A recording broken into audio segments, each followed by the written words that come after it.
¿Qué significa realmente ser inteligente? Miren, durante muchísimo tiempo creímos tener una respuesta muy clara, pero de repente llegó una teoría que lo cambió absolutamente todo. Hoy vamos a sumergirnos en las inteligencias múltiples de Howard Gardner y a ver cómo esta idea redefinió por completo nuestra noción del potencial humano.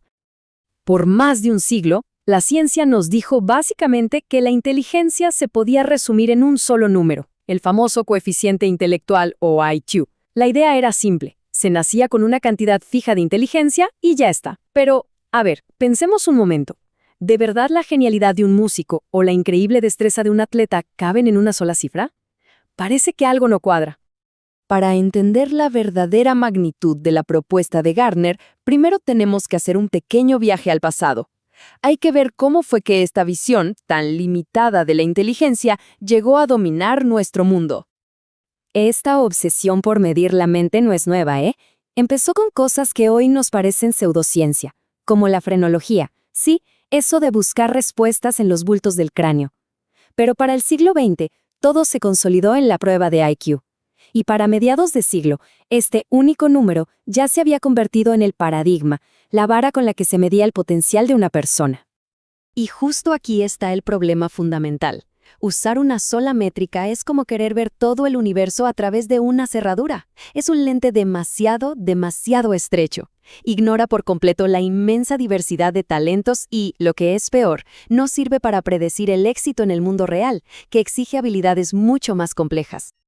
Y bueno, aquí es donde la historia da un giro. A partir de su trabajo en el proyecto sobre el potencial humano de Harvard, el psicólogo Howard Gardner se atrevió a hacer lo que pocos hacían, desafiar ese viejo paradigma de frente. Gardner nos dio una definición muchísimo más amplia y, la verdad, más poderosa. La inteligencia no es solo tener una habilidad, no, es el potencial para procesar información y crear algo de valor dentro de una cultura. Esto lo cambia todo. La inteligencia deja de ser algo estático, una foto fija, y se convierte en un potencial dinámico que se puede activar. Y aquí, en esta frase, radica la idea más revolucionaria de Gardner. La inteligencia no es una cantidad fija con la que nacemos y punto. Al contrario, se puede nutrir, se puede desarrollar, se puede modificar a lo largo de la vida. Es una visión radicalmente más optimista de lo que somos capaces de hacer. Muy bien. Pasemos ahora de la teoría a la práctica. Vamos a ver cómo se ve esto en acción. Exploremos algunas de estas diversas inteligencias para entenderlas mucho mejor. Pensemos en dos formas muy distintas de genialidad. Por un lado, tenemos la inteligencia lingüística del poeta T.S. Eliot, que podía pasarse horas buscando la palabra exacta entre docenas de opciones. Y por otro, la inteligencia lógico-matemática de un jovencísimo Einstein, fascinado no por las palabras, sino por esas fuerzas abstractas, invisibles, que movían la aguja de una brújula. Son dos mentes brillantes, pero que operan de formas completamente diferentes. El propio Einstein nos da una pista sobre otra inteligencia, la espacial. Él mismo decía que no pensaba con palabras. Su mente en realidad trabajaba con imágenes visuales y hasta con sensaciones musculares. Es increíble, ¿no? Podía ver y sentir sus teorías mucho antes de poder ponerlas en ecuaciones. ¿Y qué me dicen de aprender con el cuerpo? Hay un ejemplo perfecto de la inteligencia corporal kinestésica en Bali. Allí, para enseñar a bailar o a tocar un instrumento, el maestro no explica con palabras, se para detrás del alumno y guía físicamente sus movimientos.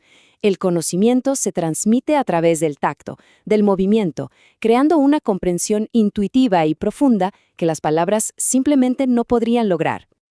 Y la lista es mucho más amplia, claro. Gardner también identificó la inteligencia musical, esa habilidad para sentir el ritmo y la melodía. La interpersonal, que es la capacidad para conectar y entender a los demás. La intrapersonal, ese conocimiento profundo de uno mismo. E incluso la naturalista, la sensibilidad para reconocer patrones en el mundo natural. Cada una es, en sí misma, una forma única de ser brillante.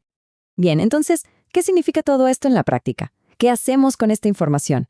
Veamos las profundas implicaciones que tiene esta teoría para la educación y para el crecimiento personal. Ojo a este dato, que es para pensarlo dos veces. Según un informe de la UNESCO que Gardner cita, Hasta un 90% del potencial del cerebro humano permanece sin explotar por la educación tradicional. Un 90%. Es una cifra impactante que nos obliga a preguntarnos qué es lo que se está haciendo mal. La gran conclusión entonces es que se necesita un cambio de enfoque radical. En lugar de forzar a todas las mentes a aprender exactamente de la misma manera, la educación debería ser mucho más personalizada.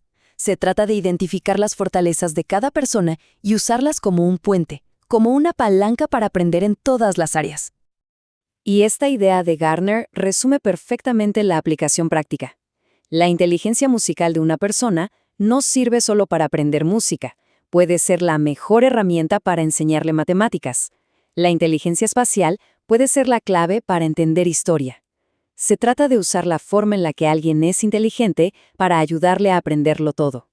Así que cerramos con esta pregunta, que es quizá el legado más importante de toda esta teoría. En lugar de estarnos midiendo con una sola regla, nos invita a descubrir, a valorar y a celebrar el perfil único de inteligencias que cada uno de nosotros posee. La pregunta clave no es ¿qué tan inteligente es alguien?, sino ¿de qué maneras es inteligente?